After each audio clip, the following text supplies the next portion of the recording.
Ang mga pusa ay may iba't ibang mga ugali, at ang mga ito ay maaaring magkaroon ng iba't ibang kahulugan. Paglilinis. Ang pusa ay kilala sa pagiging malilinis. Ito ay maaring magpakita ng disiplina at pagmamahal sa kalinisan. Pagmamarka ng teritoryo. Ang pusa ay maaring magmark ng teritoryo sa pamamagitan ng pag-ihi o pagmumura. Ito ay ipinapakita ang kanilang dominasyon at pagmamay-ari ng isang lugar.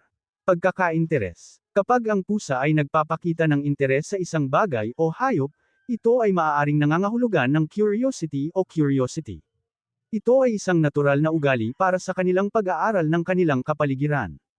Pagiging malambing. Kapag ang pusa ay lumalapit at humahaplos o humihingi ng pansin, ito ay maaring nagpapakita ng pagmamahal at pagkakaroon ng kasamahan. Pagiging malikot. Ang pusa ay kilala rin sa kanilang pagiging malikot at pagka-playful. Ito ay nagpapakita ng kanilang kalakasan at kasiyahan sa pagsasagawa ng mga laro. Pagtataas ng buntot. Kapag ang buntot ng pusa ay nakaitindig, ito ay maaring nangangahulugan ng kasiyahan o katuwaan. Subalit, kung ang buntot ay nakababa, ito ay maaring nagpapakita ng pagkabahala o takot. Pagiging solitaryo. Maraming pusa ang solitaryo at ayaw ng sobrang kaguluhan. Ito ay nagpapakita ng kanilang independensya.